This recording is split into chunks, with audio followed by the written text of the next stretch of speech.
All right, hello everyone. Here we are back for a Golf Clash tutorial here. Screen right tool. Ideally, I'd really like to have a rock or QB for this hole. So we're going to put probably those as, rock 6 at least, QB 8. These are going to be kind of the minimal, but these are going to be kind of your best bets for this hole.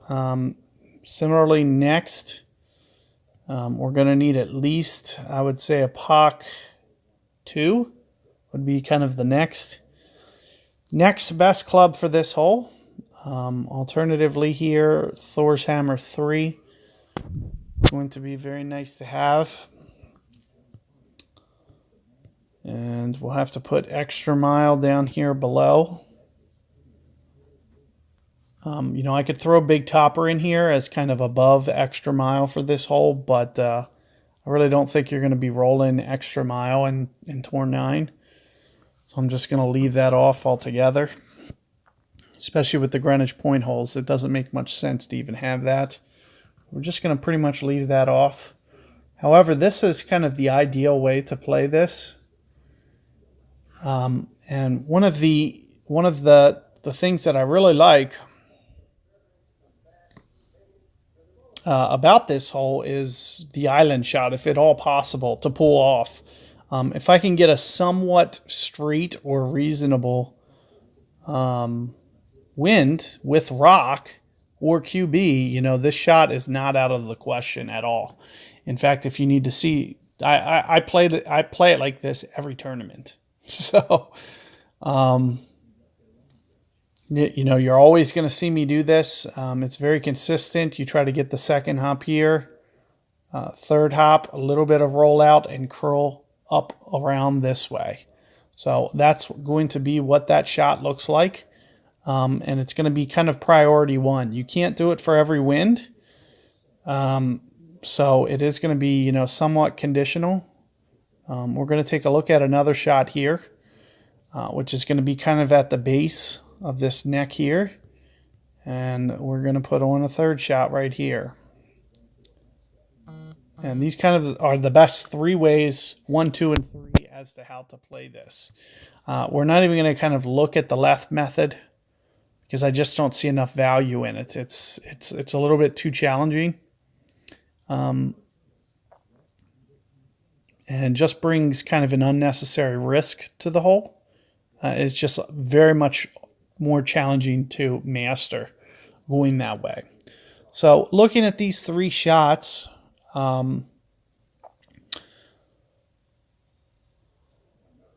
with the, I just want to make kind of a note here. These 2 clubs right here can only be done using this. So you have to have the appropriate clubs. So with a Pock 2, you're also only going to be able to go to this one as well. So these 3 clubs, this is your only solution. And of course, this will be your bailout for the rock QB as well, in case the distance gets a little bit too long. And you'll just use this blue route as well. However, this route right here is going to be kind of your best bet. You can get it inside a yard very consistently, especially after mastering the shot. So let's take a look at that route first off. And it's been a while since I did it, but I do believe it's right around 4 that I use for my base. And I try to only use this on a tailwind case for the most part. So as wind gets up a little bit, maybe 4.5, 5, and the headwinds are pretty much out of the question. So there's only a couple winds that I can use. And, this is more or less what it will look like. But you still got to consider wind effect, especially landing on this island. But you usually have 1 or 2 rings that you can play with. You don't need to hit perfect ball. You can hit a great ball and still catch this island. And that's one of the biggest reasons that I like it with QB and Rock, because they have 100 accuracy. It gives you room to play with, whereas with all the other clubs, you have to hit perfect ball. However, with the Rock and QB, you don't. So being able to pull out this backspin shot means you can just play around with your with your side spin and try to get the ball guide in this fashion to where it looks like it's running out from the right of the hole. Keep in mind that the way that you need to kind of tweak the ball guide a little bit with wind effect. You still need to consider wind effect. That's going to be very prevalent, especially on this shot, because you're shooting down to a low target with a max range driver. So, if the wind's coming this direction, for instance, and you set up your ball guide like this, it's going to require a great deal of amount of curl to counter that. Like, it's going to take at least 20 or 30 curl to counter a wind that's coming in this direction. You have to pull in the opposite direction. But that's pretty much what I want to go over for that island shot. It's ideal, but it's not something that you're going to be able to do regularly, because I'm assuming, you might not be rolling with, why did I put QB? This was supposed to say QB 8 up here. So 8. So that's what it's going to require there for you to be able to go about doing that. But let's talk about this next patch. This is going to be, the next best method. It's relatively easy. Right around side spin, I use about 2. With the tailwind, you might want to get it up a little bit higher. 2.5, 2.5. And this is kind of where a problem kind of arises, because something like a POC 2 might not be able to do 3. So this is where their problem might come in, and they may start to when you're talking about this shot, it usually lands here, second hop here, third hop here, fourth hop kind of takes this slope down towards the hole.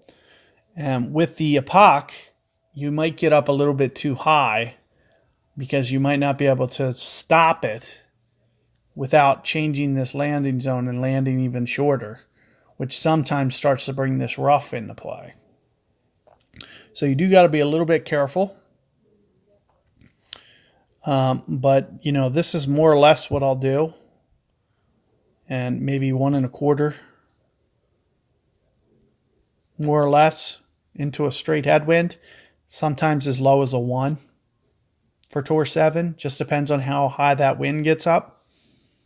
You might want to use a 1 with that similar land zone. And you'll usually be pulling towards max with that adjustment as well. So let's start to talk about those rings real quick. So side, tail, head. So with the side wind case off this blue, I'll usually play pretty much max, more or less. It's pretty much max. With the tailwind case, I might actually add a little bit. There's some elevation change here, so I might go max plus 10 in this case. It's going to fly down. Plus, with the ball guide expansion, you're going to need definitely a little bit of an over adjustment. With the headwind, I might use max plus 20%, just even a little bit more. Now, that might need to go as much as plus 25%, depending on how strong the wind is and how hard it's blowing. So, that's more or less what we're looking at here. So let's talk about, the island shot. It's going to be, relatively similar to what I just, and as I mentioned, we can only kind of do this on a couple. It's going to be at least max plus 10. Maybe even max plus 15. For the side wind case, very similar. We'll usually be down aimed in the water here. So we can go max as well, but a little bit beyond, because, we are a little bit more on the north side aiming down towards max, so maybe about max plus 10 in that case, which is going to be kind of similar to this purple line. So you can see with the side wind here, you know, we're gonna start to be kind of more towards max club on this purple setup. And with the tailwind, you know, we're going to have to, you know, pretty much at least do everything that you see plus maybe just a fraction more. So, and then that's where this complication comes in, because with the headwind, getting to max plus 30 might be very challenging and maybe almost impossible. So with the headwind, I'm going to kind of leave it off this case because it's going to be very, very challenging to do.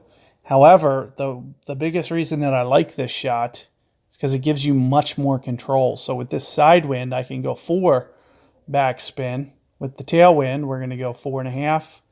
The downwind, we're going to go 5. What this does is it lets you land here, second hop around here, third hop, fourth hop, and then just kind of funnel towards the hole. Gives you a lot of distance control and back slope control. This last shot that I'm looking at here, if this was my ball circle, I'm always going to do this for this purple shot. Similarly with the blue, it's going to be relatively close to this. Maybe I might do this for my curl. And, you know, depending on wind effect, I'll change this. So, you know, if the wind is this way, for instance, then I'll increase it to here. If the wind is this way, for instance, then I'll lower it to here. It won't quite need as much side spin. However, for this other line, I like to, no matter what, always max, because the more that you can bring it in towards the left, the more you get this back slope here. And taking this back slope gives you a better chance at this hole in one. So good luck with this hole, guys, and I'll see you guys on the next one.